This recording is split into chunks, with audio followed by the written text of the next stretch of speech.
A nation mentioned in the Bible still exists.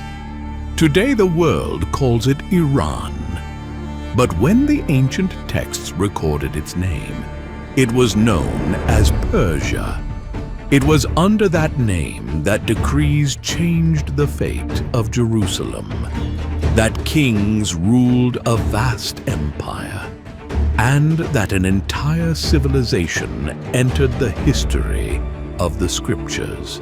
While palaces were deciding the fate of peoples and armies moved between deserts and mountains, another conflict was taking place beyond human sight.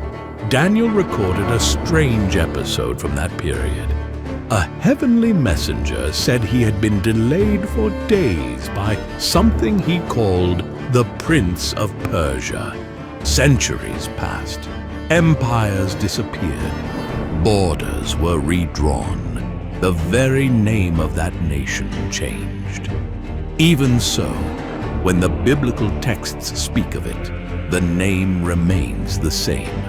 Because it was as Persia that land entered the narrative of history, and it is how it remains recorded in the ancient pages. One of the greatest powers of the ancient world ruled over vast territories. An empire that expanded rapidly and came to connect deserts, mountains, and cities separated by thousands of kilometers. Kings ruled from monumental palaces. Roads crossed continents. Messengers carried decrees to provinces scattered across 3 parts of the known world. It was a dominion that stretched from Egypt to the frontiers of India. In that time, when people spoke about that power, everyone knew which nation they meant. It was Persia. The Persian Empire did not emerge slowly. It appeared with enough force to reorganize the entire political order of the Near East. Kingdoms that had competed for power in that region for centuries were quickly absorbed into the new dominion. Important cities began to obey the decrees of Persian kings. Entire peoples came to live under the administration of that empire. And it was within this context that nation entered permanently into the history recorded in the scriptures. The biblical texts mention Persian kings ruling over vast territories. Decrees are issued. Decisions made within that empire begin to affect the destiny of Israel directly. Jerusalem had been destroyed. The people had been taken into exile. For decades, the city remained in ruins.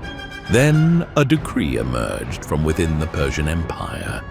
This decree did not come from just any ruler. It came from Cyrus, the king who had conquered Babylon and come to govern an immense territory.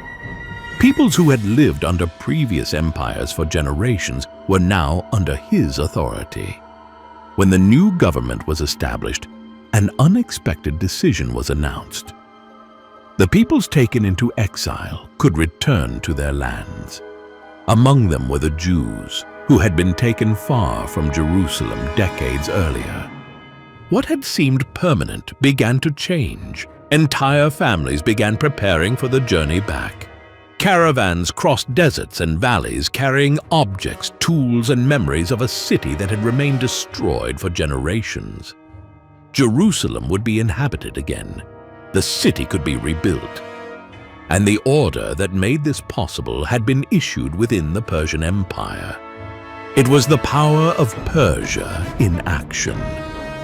And this is how that nation entered definitively into the narrative of biblical history. Empires that appear permanent rarely remain so. For generations, Persia dominated the ancient world. Its roads connected distant cities. Its provinces spread across immense territories, and its kings ruled a dominion that few peoples had ever managed to assemble before. But no empire remains untouched by history. In the West, a new power began to rise. Greek cities that had long lived under the shadow of the Persian Empire began to reorganize. Armies started to move. Alliances were formed. And in the 4th century before Christ, a young Macedonian king launched a campaign that would change the destiny of the entire East. His name was Alexander. His army crossed Asia Minor, advanced into territories that for centuries had obeyed the Persian kings, and began pushing the conflict directly towards the heart of the empire. Great battles were fought, entire fields filled with soldiers, cavalries collided, lines of infantry advanced through dust and war cries as two worlds fought for control of the same land. The structure that had sustained Persian power for generations began to give way. Capitals were taken, armies were defeated, entire regions came to obey the new conqueror. The great empire that had dominated the Near East ceased to exist as the dominant power. Other governments took control of the region. New dynasties appeared. Different peoples began to rule territories that had once belonged to Persian dominion. Even so, something did not disappear. The identity of that civilization remained. The language continued to be spoken.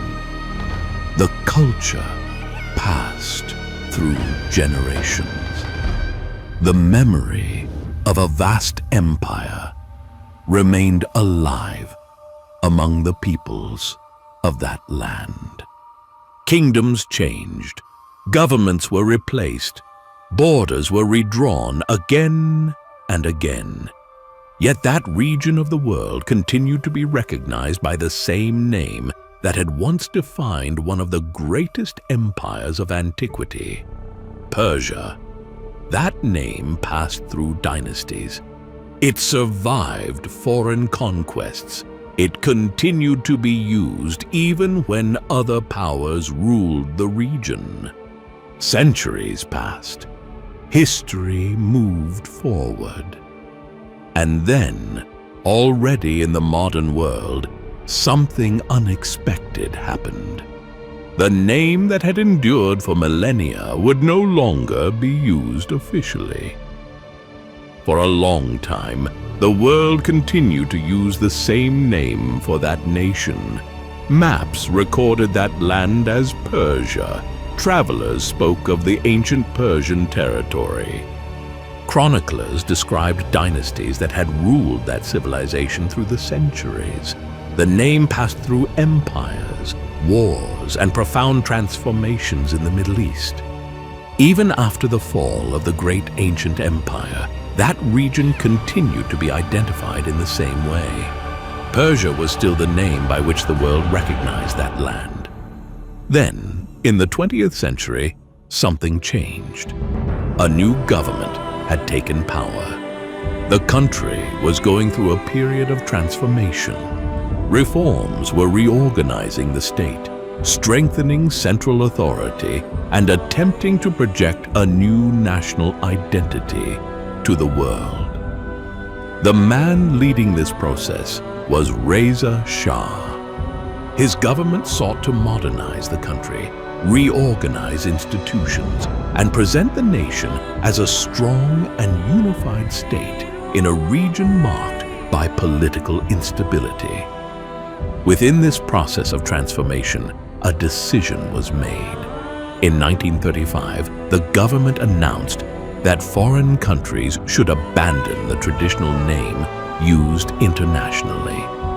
From that moment on, the country would officially be called Iran.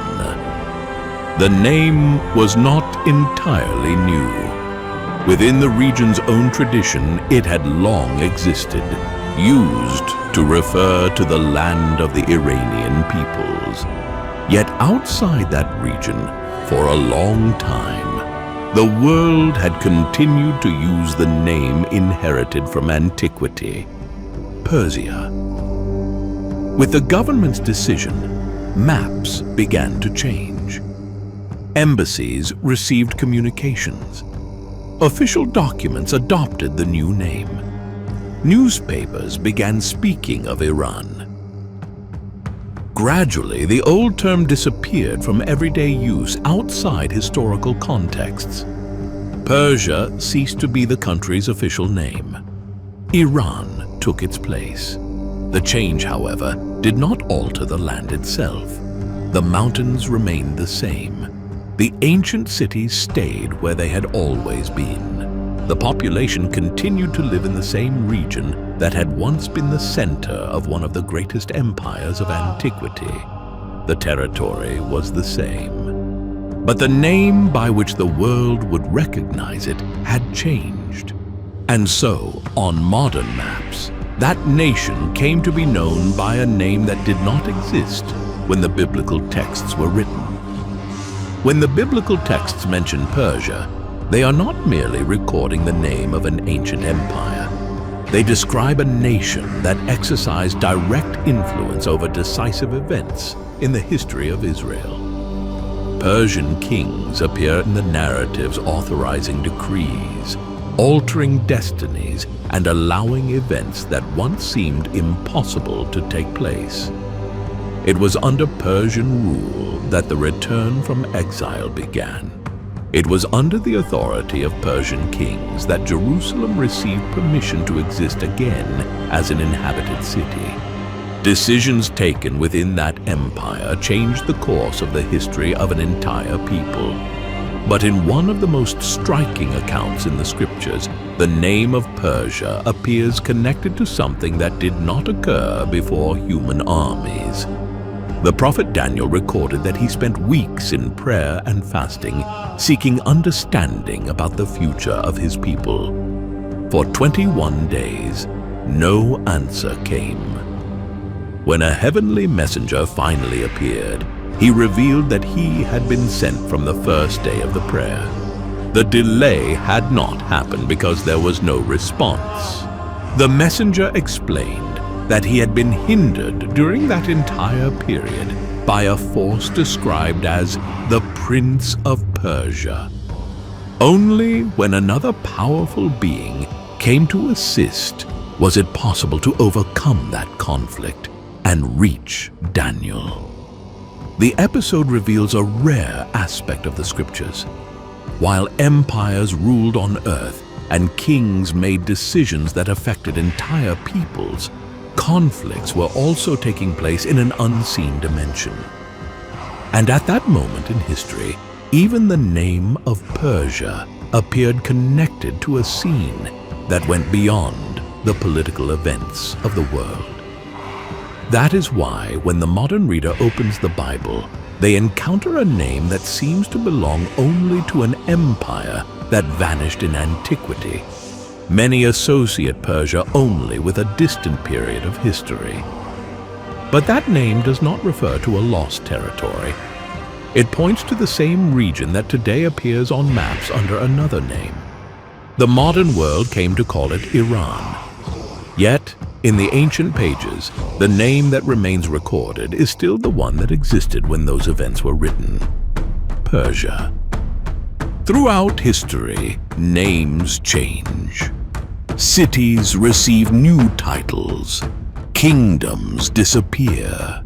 Empires that once seemed permanent cease to exist, and new nations arise in their place. Maps are redrawn again and again. But the land remains. When the biblical texts mention ancient Persia, they are describing a real place that existed at that moment in history. A region ruled by powerful kings, situated among mountains, deserts, and ancient routes that connected different civilizations. There, Cities arose that would endure for millennia. Armies passed through. Merchants traveled those roads. Peoples moved across that land and shaped the history of the Middle East. It was in that territory that one of the greatest empires of the ancient world arose. It was from that land that kings ruled over peoples spread across 3 continents. And it was there that decisions made within imperial palaces ended up directly influencing the destiny of Jerusalem and the people who had been taken into exile. But the ancient texts record more than political power. They show that in that same period, the history of that region was also touching a conflict that could not be seen by armies or measured by borders. Daniel described an unseen confrontation connected to Persia itself, revealing that while kings ruled on earth, another struggle was also unfolding. Centuries transformed governments, dynasties, and borders. Conquerors passed through that region. New powers emerged. Others disappeared. Yet the territory remained in the same place. Today the world uses another name, Iran. That is the name that appears on modern maps, in the news and in relations between nations. But when the events recorded in the scriptures took place, that same land was known as Persia, the name by which the ancient world recognized the nation that had once dominated much of the East. History changed the way the world refers to that country, but the land mentioned in the ancient texts remains in the same place on the map.